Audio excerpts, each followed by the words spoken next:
नमस्कार गुरुजी. नमस्कार अहिल्यादेवी. कसं काय येणं केलं? गुरुजी, वेळच तशी आली आहे. माझ्या सौभाग्यावर, माझ्या घरावर खूप मोठं संकट आलंय हो. काय झालंय नक्की घरी? गुरुजी, श्रीकांतची तब्येत खूप बिघडली आहे. तो हॉस्पिटलमध्ये मृत्यूशी झुंज देतोय.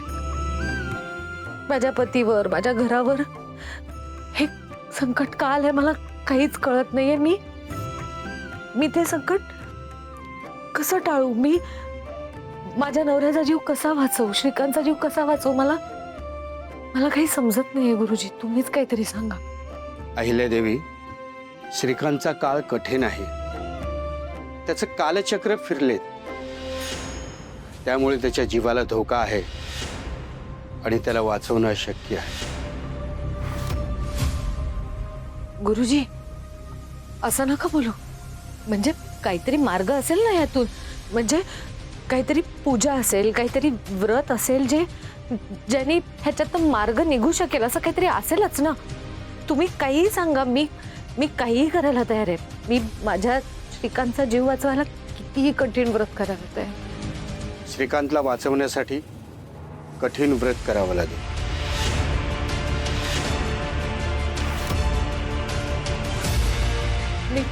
मी तयार आहे गुरुजी. पण हे व्रत तुम्हाला एकटीला करता येणार नाही.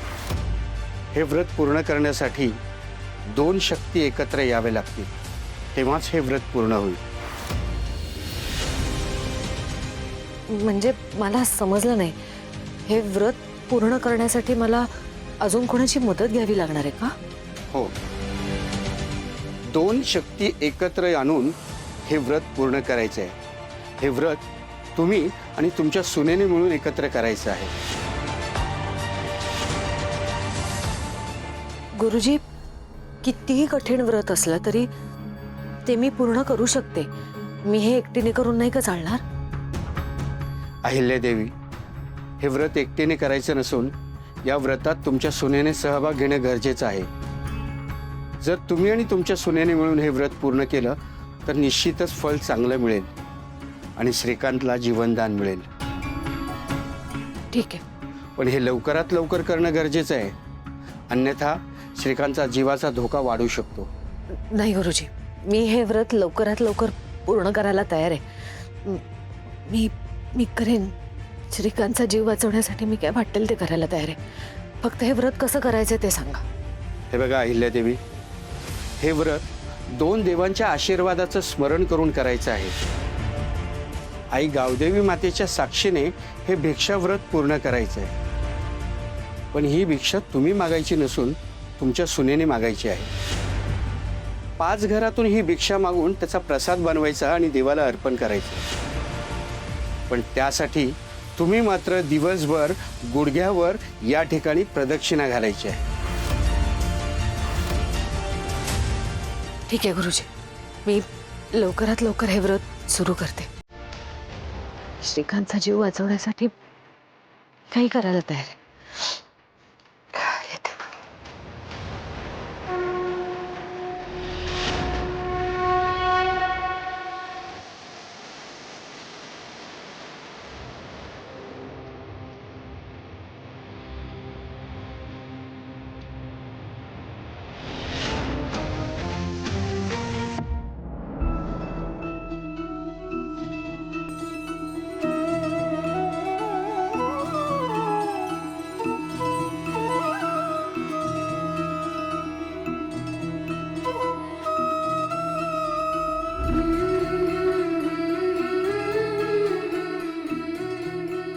डॉक्टर कसे आहेत ते? काही सुधारणा आहे का त्यांच्या? हे बघा, परिस्थिती खूप गंभीर होत चालली आहे आणि ऑपरेशनही लवकर होण्याची गरज आहे. पण काय डॉक्टर? त्यांचा बीपी आणि पल्स नॉर्मल होत नाहीयेत आणि अशा परिस्थितीत ऑपरेशन करणं खूप कठीण आहे. आमचे प्रयत्न चालू आहेत. डॉक्टर, एअर ॲम्ब्युलन्सने दुसरीकडे नेता येईल का? काही उपयोग होणार नाही. इकडे परफेक्ट आणि योग्य ट्रीटमेंट देतोय आम्ही त्यांना. आता त्यांची इच्छाशक्ती आणि तुम्हा सर्वांची प्रार्थनाच त्यांना वाचवू शकते.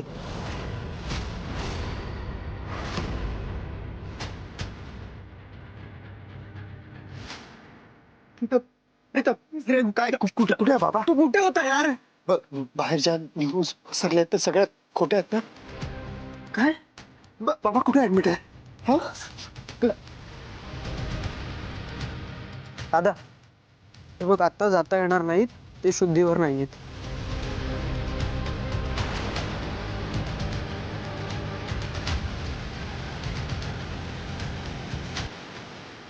काय काय चाललंय काय नक्की बाबा? हे बघ, सिरियस आहेत ते. बाहेर ज्या काही न्यूज पसरल्यात ना त्या खोट्या आहेत. आपले बाबा लवकरच बरे होऊन आपल्यासोबत घरी येणार आहेत. आदित्य सर, तुम्ही नका काळजी करू. श्रीकांत सरांना काहीच होणार नाहीये, ते लवकर बरे होतील. प्रिया, आता फक्त तूच मदत करू शकतेस मला. काय झालंय आई, तुम्ही असं का बोलताय? श्रीकांतला वाचवण्यासाठी मला तुझ्या मदतीची गरज आहे. मी काय मदत करू शकते? तुम्ही सांगा आई, मी सगळं करायला तयार आहे. आत्ताच मी गुरुजींना भेटून आले. त्यांनी मला एक व्रत करायला सांगितलंय. हे व्रत फक्त सासू सुनेनी करण्याचं आहे. श्रीकांतला वाचवण्यासाठी आपल्या दोघींना हे व्रत करावं लागेल. कसलं व्रत? प्रिया, तुला 5 घरी जाऊन भिक्षा मागावी लागेल. भिक्षा? देवी आई, हे व्रत करायला मी तयार आहे.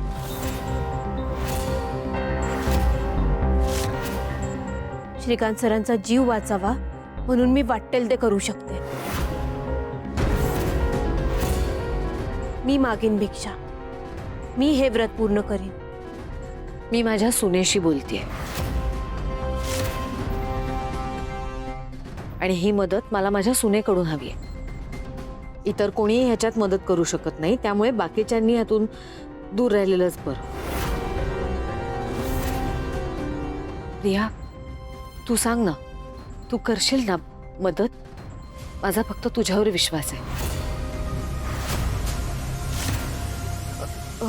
हो आई, मी तयार आहे हे व्रत करायला. मी करेन. मला माहिती होतं तू तयार होशील. हे बघ, उद्या सकाळी आपलं व्रत सुरू होईल. हो आई.